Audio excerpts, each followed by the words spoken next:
All right, welcome into How About Wow. Since CeeDee Lamb went out with injury, George Pickens has been the best receiver in football. Begging the question, what is the best way for the Dallas Cowboys to maximize their opportunity with the trade deadline coming up November 4th? Do you pay him like a one, trade him for another one, or trade for more help, maybe using one of those ones you got in the Micah Parsons deal? Whatever the case, let's talk about it. Take it away, Jimmy. The only thing else I got to say is, how about this, Cowboys?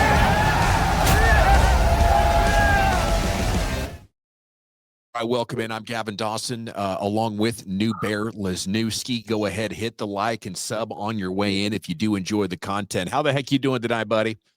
Man, I shaved because I felt like I had like a little playoff beard going, where it was like, this is one of those games. If there's 6 or 7 out there that they got to get, this had to be one of them. And then they did what they did, and I was so damn embarrassed, I went and got the razor. Yeah, I appreciate your sacrifice, man. I think you did the right thing there. I like it. I like it a lot. How About Wow brought to you by Bet Online. Up to $250 in free bets if you use the link in the description below.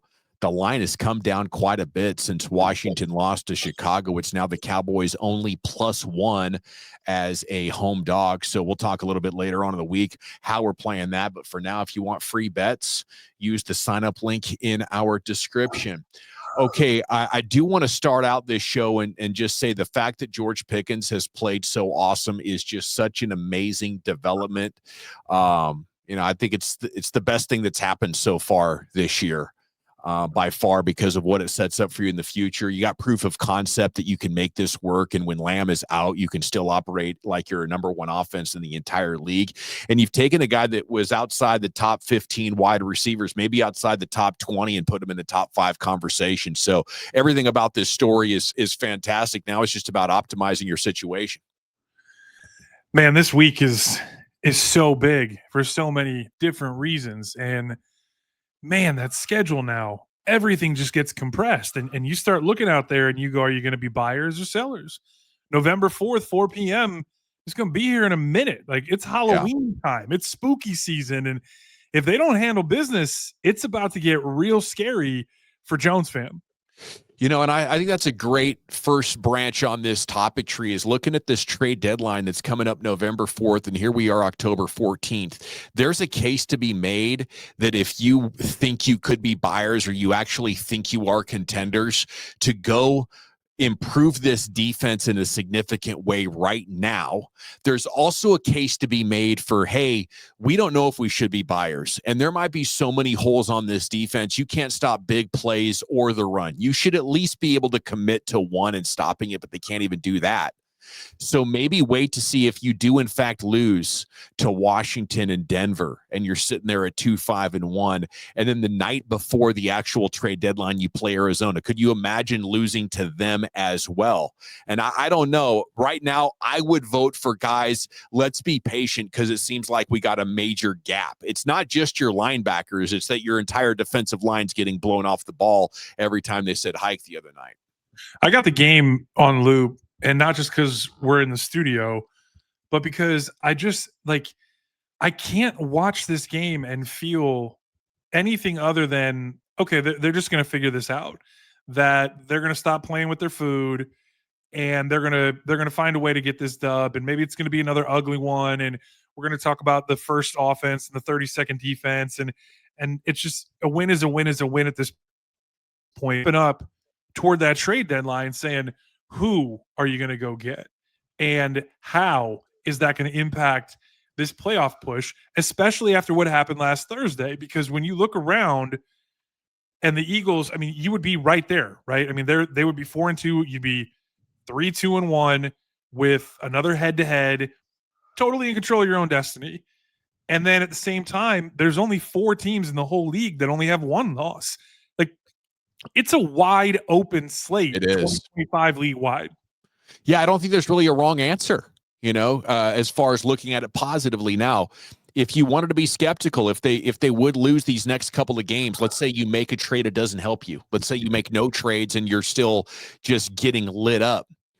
To what length would you consider the opportunity of saying, hey, we got 2 wide receivers who are legitimate aces. And now with CeeDee Lamb back, maybe our offense didn't look that much more dangerous than it has over the last couple of weeks without CeeDee Lamb. And you know how I wonder with number one wide receivers, 1-1 doesn't always equal 2. If you have 2 great corners, 1-1 is going to equal 2. You got to shut down passing game. If you got 2 edges, 1-1 is going to equal 2. You are going to wreak havoc on that quarterback. I don't know if it's the best use of your resources. So CeeDee Lamb comes back this week. The offense is around 20 points per game instead of 30. You lose these next 2 games. Would you consider it all in that scenario, Newbear? I've said a lot of if, but I don't think it's that out of the realm of possibility that everything I just said happens. Would you consider trading George? So you're talking about dropping to the Commanders, dropping to the Broncos, 2-5-1, going into the Cardinals at 2-5-1, 3-5-1, Raiders 4-5-1. See, I think at that point, even at 2-5-1, you're staring down the barrel of the trade deadline, because that's a 8:15 kick on November 3rd. So you're going to wake up and have to get on the phone and say yes, no. We got one more week. Yeah, we got to set up our contingencies before this Arizona game. If it swings you one way or another, I think you lose that game and you can't be serious about being buyers anymore. Well, if you lose the Arizona, that's what I'm saying is you almost enter fire sale for now mode, meaning these guys that you sign that hit like Javonte and the draft picks that you got to find out about like Blue, like that becomes a roster wide type of conversation where you've got to play young guys, you got to play other dudes and see what you really have to sort the draft, to sort 2026. I mean, if 2-6-1, there's probably no coming back from that. But what's so tantalizing about what we're talking about in 2025 in the league, no great teams, right? No truly complete teams, because even teams like the Lions that we thought were just nasty, that secondary gets banged up, they get beat up, right? Even a team like Philly that's just on cruise control gets a Jackson Dart to the heart. And, you start looking at the teams that are really going to be able to ride on easy street there aren't a whole lot of them when you go, division by division and conference by conference. So 4-5-1 leaves you right there in the opposite version of the trade deadline conversation. Instead of selling, you're going, what's it going to take for us to get over the hump? Because they believe all you got to do is get in. Once you get in, anything can happen. Yeah, I don't know if I believe that. I'd want to evaluate my own team on its own merits and look for holes and, compared to maybe Rams, Tampa, Seattle right now. I'm talking Jones fam only. They always said, all you got to do is get in because anything can happen, right? That's their deal. Yeah. I mean, they believe that, right? So I guess if we're trying to predict what their most likely behavior would be in a certain situation, yeah. But I do find it to be at least intriguing to consider. You give up a 3 for George Pickens, and a few months later, you could get a 1 for him. Do you think a team would give up a 1? Well, see, that's where this gets really interesting, right? You hear there's so much buzz. Malik Neighbors goes down. Jackson Dart plugs in. Scattaboo for mayor, right? Gotham is his. And now all of a sudden they're going after Olave. They're going after the same way the Pittsburgh Steelers need a wide receiver too. These teams that need help, that think if they make one move, they can put themselves in a position to make moves up the standings. There's so many folks that believe they have a shot to be relevant all the way to the end of this thing. So if the New York Giants and they're going to bet on Jackson Dart and they have, Wandale Robinson and a collection of dudes that they're literally picking up off practice squads, why wouldn't they at least take that call? Why wouldn't they entertain it? Why wouldn't they go down? Well, because you still got to pay him. That's the thing, is he a rental for a supercharged team? Like we saw Worthy early run into Travis Kelce, and all of a sudden that dude's probably, or potentially out with a shoulder, or Rashee Rice coming back from suspension. How bad did the injury bugs hit the Chiefs wide receiver room, for the past couple of years? Or pick your favorite team, pick your favorite receiver room, pick your favorite almost there. How about Josh Allen? And Buffalo is what I was going to say. Everybody eats, right? Like they have looked very very beatable. And now all of a sudden there's all this noise out of Lake Erie talking about how, they're really at DEFCON 1.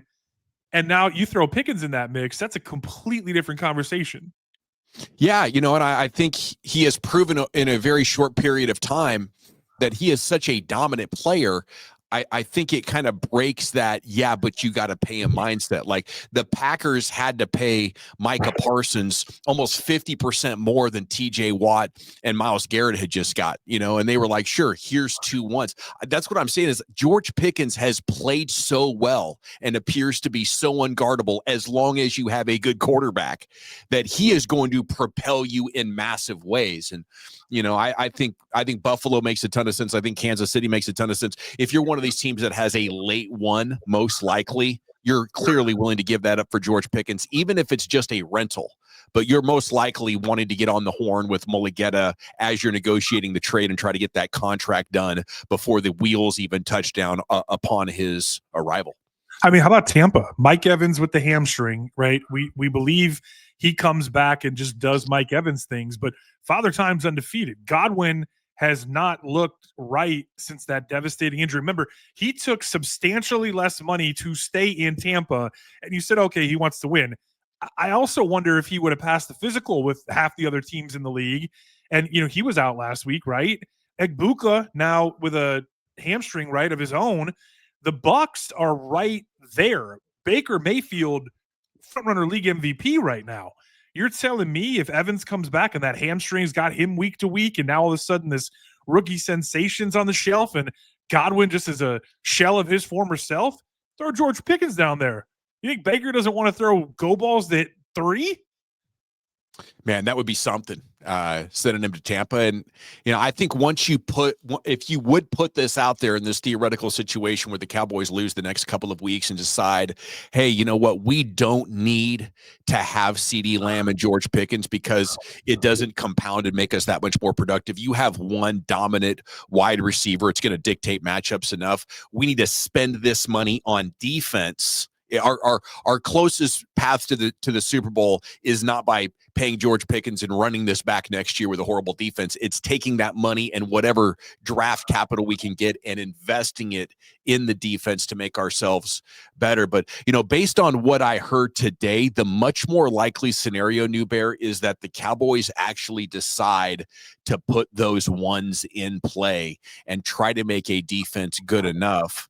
And it's possible we'll be looking at 2 trades, one involving a little bit of draft capital and another one involving offensive linemen that have played very well and proved their value to the league here over the last 3 or 4 weeks as Booker, Guyton, B.B. Smith have all been out. You have had a T.J. Bass step up and be one of the top 5 guards per Pro Football Focus and Pass Pro.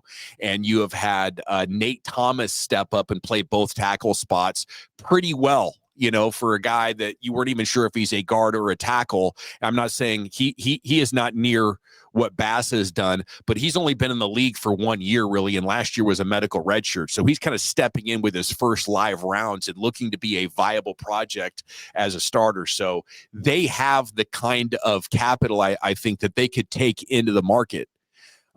It's hard to believe right now they could be casual or cautious with their approach. I think they got to go all in, or at least a big push with meaningful kind of cash. They say you got to give up something to get something. And if they're willing to do that, it's realistic they could have an average defense on the other side of the trade deadline. There were so many plays against Carolina, and I'm just thinking about the one that everyone was killing Eberflus for is the 4th down play where, they got was it Bland, right? It was like 8 yards off on 4th and 3 and Renfro catch. Why didn't Kenneth Murray just lay out? He should have picked that ball. That should have been a pick 6. Like if that was truly a robber coverage, if the call was, his technique was terrible because he looks more like he's spying on that play. He doesn't just give a plant step and then sprint to the rob, or he just is trying to guess and he's late and he just either guessed wrong on the snap or is just not capable of he's just horrible at his reactions. His reactions in everything are bad, whether that's zone against the passing game or whether that's a runner, it doesn't matter. Like Kenneth Murray is slow to react. He's got bad eyes. And that's the number one spot we'd be talking about upgrading. Okay, so speaking of number one spots, the coverage by alignment, everyone wants to talk about, and the screenshots were horrible for Dono on Tet's second tutty, right? Like he got turned around, and that's a touch. If Tet just runs the back line, it's a touchdown, and he went, whoop, not so fast, and backed out, and it's easy. It's pitch and catch. First of all, Sam Williams should have had the sack. All the talk about Rico Dowdle, he did not get much of a piece of Sam Williams on that, and Bryce Young just gives him the little shoulder slip. And Olsen was talking about, quarterbacks being, taught that from middle school on. It wasn't like Bryce Young went Superman. And by alignment at the start of that snap, Diggs was on Tommy Tremble, and you got a safety on Tet. Like by alignment, they're wrong, right? And let alone, Diggs doing jumping jacks after the play because they're just so damn frustrated. And not just any safety, Donovan Wilson, one of the worst coverage safeties. One of the worst in the league. coverage, yeah. On the only guy that you're really afraid of. And to have Diggs, if he's really and truly your number one corner on a backup tight end on a pivotal play like that, that's why all the folks who are upset with Flus have reason to be coming at the scheme and the concepts and stuff beyond the players. And then for the players got to play, and coaches can only do so much. Crowd, going back to the Murray thing, I'm not going to dwell on it. Those are plays that need to be made going the other way that would make Eberflus look like a damn genius, because that wins the game. And we're not talking about them being off. We're talking about them tricking a young quarterback into a mistake. So one of the things that I'm wondering, because if they had won Carolina, ugly or indifferent, a win is a win is a win, we wouldn't be doing this show this way. We would be talking about what they got to buy, who they got to buy, how much can you buy, spend both ones, go all in. You're one game behind the Eagles. You got the head-to-head showdown. Everything's still in front of you. And because they lost, and you look at what would happen if they lost more, particularly in just these next week, 2, 3, what happens if they go beat Washington? However it looks, Denver isn't lighting people up on offense. That game last week was awful. Some of the worst quarterback, not just on the losing side, but like Bo Nix hasn't looked right. For all the talk about him working with Drew Brees in the offseason and all the weapons that they have and the genius of their coach and all the bitch moaning complaining that they're doing on the sidelines with each other, the defense is legit. Benino might be player of the year, right? Especially with Lloyd being out, it looks like, for the London game for Jacksonville with everything he's done so far. But you look at it and you go, beat Washington and then go solve your problems. Yeah, I love the sound of that. I predicted a couple of times on the show today that Washington's going to score about 45 points and maybe not have to punt. But I'm with you. They just dress the punters and just fucking go for it. I mean, what can they get fixed? Last year under Zimmer, gradually throughout the year, they got better. Maybe the schedule got easier. You had Micah Parsons, Jordan Lewis, DeMarvion Overshone for a lot of that. You had better players, but I think the coaching staff has some to blame here. I think the players have a lot to blame. Like, the players are hurt. They're not who they were. I don't think they're very bright. I don't think they've bought in.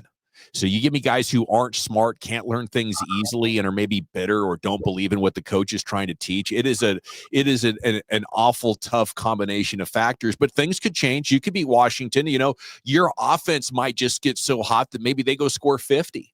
Maybe they put up 40 the next couple of weeks and they do win all these games, and we could talk legitimately about, okay, just fix this defense. But I think specifically this defense being so atrocious opens it up for a conversation like, what is their best path with the trade deadline 3 weeks away? So let's talk about some other people handling their business, right? Pittsburgh goes and does what they should do despite their living in their fears against Joe Flacco on a short turnaround on Thursday night. Now all of a sudden you're looking at the North being the Bengals at 2-5, the Ravens with 5 losses, the Browns are done. So Cincinnati becomes sellers. Don't you have to go get Trey Hendrickson? Absolutely. Don't you have to just go get that done?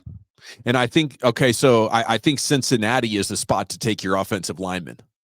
Maybe they're willing to eat some of Trey Hendrickson's money this year if you would float him, Bass and Thomas. We're here. Burrow. Yeah. Let's keep Burrow on the field at some point. How about that? Now, you do have to consider that Tyler Smith, with the knee tendonitis and the hip and ankle stuff, you might be short enough on your guard depth chart and worried enough about his health. And of course, Tyler Booker's coming off an ankle as well. You might not want to do the guard, but I think something could make sense with Cincinnati for sure. Yeah, there's teams here, unlike the Cowboys, where very much week to week it could change either way. There are teams that if they lose this week, you are talking about 2026. Oh, yeah, absolutely. And the Cowboys aren't quite there yet. I mean, and they're going to hold out until they're mathematically eliminated, which kind of sucks because the trade deadline doesn't happen until after that would, theoretically happen. But, what they should do at the trade deadline is an interesting conversation. You can leave a comment down below, like the video if you think the Cowboys should make a big move here, or, leave us your thoughts on exactly what you'd like to see. We'd love to interact with you. We can't talk about Trey Hendrickson and this week and 5 losses and all the things if we also don't talk about, doesn't Jerry love Max Crosby? Okay, I thank you for doing that, because if you couldn't tell, I was trying to figure out what my thought was that I forgot, but you mentioning it right there plugged me back into it. Jerry Jones today on 2 different occasions, once on our morning show with Sean and RJ, and then in a media session around the East-West Shrine game. They announced it's going to be at the Star. He said pass rush is a strength. He said it might be our strongest point right now. He said it might be stronger than it's ever been. And I'm sitting there thinking, why the bleep would Jerry Jones be saying this? Is he that out of touch with his own roster that he actually thinks that? Or is it possible he is saying that as a message to the teams with edge rushers? We're fine. If you don't want to take what our offer is right now, we believe in our edges. I think he's trying to create an advantage for the Cowboys in the trade market by saying this stuff. He and Steven for weeks have been saying, sure, we'll make a trade if the right opportunity presents itself. No, actually, we love our edges. Are you kidding me? You have maybe the worst collection of edges from any team that is trying to pretend to be a playoff squad right now. Let me leave it at that. I'm sure you could find worse edges, but they could not get any pressure against the Giants. They couldn't get enough against Caleb Williams. They couldn't get enough Sunday afternoon against the Carolina Panthers with one of their starting tackles being out. They couldn't get enough against Bryce Young on key plays. So you can't even squint and try to lie as a football man and tell me the Cowboys have good edges unless you are trying to manipulate the trade market. That's my theory. I'm sticking to it. I love that point. I do want to give Jerry a little bit of data in as much as, believe it or not, I talked about this a little bit last week. As much as they didn't do, Leofau got home, right? But other than that, they still lead the league in hurries. They're still second in hurry percentage. They're 4th or 5th in knockdowns and knockdown percentage. The problem is they're not getting home. Like I was talking about with Sam Williams, I think they're like 22nd in total sacks. They have like 11 sacks on the season. 33 hurries, but only 11 conversions into, and they're not blaming it. And I think they believe, with eyes on the way Eberflus wants to do things, that if you pressure them, you affect their drop, you get them off target, they're going to throw one to you. And that's just not happening because dudes are running wide open. Man, I think you just made me consider that Jerry actually does believe his edges are a strength of the team. It's probably what his coaches are telling him. Look at all these hurries we're getting, boss. Yeah. No, we're doing a great job. We scouted them up. We drafted them. And now look at these guys. They're getting after it. Eventually they'll get home. They got all these pass rush win rate stats. Well, you're the PFF guy. And as we go through, getting home is important. Getting home is important. And that's what Trey Hendrickson does. That's what Max Crosby does. Like, that's the thing about the TJ Watt and Myles Garrett conversation that I hate is, TJ Watt goes through a game where he's got, half a dozen tackles and multiple pressures and sacks and disruptive, and he's tipping balls and he's he's right there almost picking stuff, and his grade is lower than Myles Garrett, where I'm literally pausing the tape to show my son, this is not how you play. This is how to not give effort. All right, Newbear, we got 5 minutes left in this show, and I need you to address this point because I think it's critical to this conversation. If you have that amount of money to spend, shouldn't they be looking to spend that on defense? So this is what the one point we haven't talked about yet. We're talking about the picks and the big splashy stuff. Why aren't we talking about Asante Samuel Jr., Justin Simmons? Why aren't we talking about pay some of the guys who can go fill some gaps, plug some dudes in, put Diggs on a dude and let him go follow that dude and stop goofing around. Like if you want to hold the picks and you want to do now and next, fine. But you got to do something, because standing pat right now is putting Eberflus in a position where they're wrong by alignment. They're stemming into underlooks and getting beat on the overside or with counters to the backside. They just turned Rico Dowdle into Earl freaking Campbell.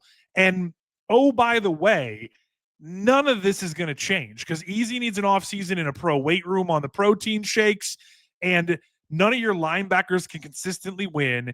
And your corners, even when they talk to each other, just stay pissed. So Justin Simmons is still a free agent? Yeah, not only him. Who's the other one? There's another Jeffrey safety. Simmons? There's the two Simmonses. There's the one that could get moved from Tennessee inside. And then there is Justin the safety? Justin the safety. Jeffrey. I like the idea of trading for Minkah Fitzpatrick as well. I hadn't considered the idea of Jeffrey. I would buy that jersey day one and pay full Wouldn't that be hot? Yeah. But yeah, I hadn't really considered that maybe Marcus Williams, Ravens. I knew that was the other one, but he wanted 15 million. But yeah, Justin Simmons is still out there. We have a good collection of players. I hadn't really considered the idea of adding a defensive tackle because Kenny Clark had played well, but the last 2 games he's getting turned and pushed out of the play. Titans might have Jeffrey Simmons on the block. That's been all kinds of teams making calls. Like, the Titans suck, and the Titans need everything. The Titans have Mike McCoy, right? It just stepped in as interim. So there are teams, there are fire.